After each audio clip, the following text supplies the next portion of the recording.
राजस्थान में बेटियों की शिक्षा को लेकर एक बार फिर सियासी घमासान तेज हो गया है। पूर्व मुख्यमंत्री अशोक गहलोत ने भाजपा सरकार पर बेटियों से जुड़ी योजनाओं में कटौती करने का आरोप लगाते हुए कई सवाल खड़े किए हैं।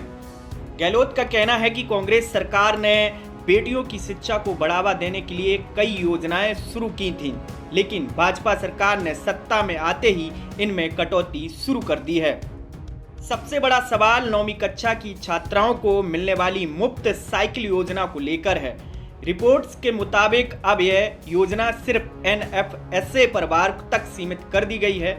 इससे करीब 90,000 यानी 28% बेटियां योजना के लाभ से बाहर हो जाएंगी। साथ ही कांग्रेस ने आरोप लगाया कि बजट में भी 40 करोड़ रुपए की कटौती की गई है। उन्होंने पद्माक्षी पुरस्कार में कटौती और नाम बदलने का मुद्दा उठाया है। उनका दावा है कि 12वीं की मेधावी छात्राओं को पहले मिलने वाली 1 लाख रुपए की राशि और स्कूटी की सुविधा को घटाकर 75,000 रुपए कर दिया गया है और स्कूटी को पूरी तरह से हटा दिया गया है।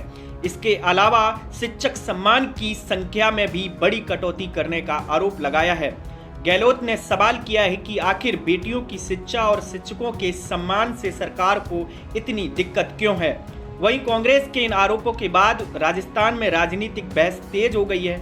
अब देखना होगा कि सरकार इन आरोपों का क्या जवाब देती है और बेटियों से जुड़ी योजनाओं को लेकर आने वाले दिनों में सियासत क्या करवट लेती है।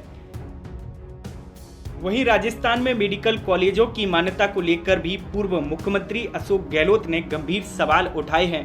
उनका कहना है कि कॉलेज तो तेजी से खुल रहे हैं, लेकिन कई जगह पर्याप्त अस्पताल, मरीज और फैकल्टी तक उपलब्ध नहीं है। इससे मेडिकल छात्रों को जरूरी प्रैक्टिकल अनुभव नहीं मिल पा रहा है। सरकारी मेडिकल कॉलेज भी फैकल्टी की कमी से जूझ रहे हैं। उन्होंने आरोप लगाया कि एनएमसी के निरीक्षण के दौरान बाहर से फैकल्टी बुलाकर मानक पूरे कर लिए जाते हैं, लेकिन बाद में पढ़ाई की गुणवत्ता प्रभावित होती है।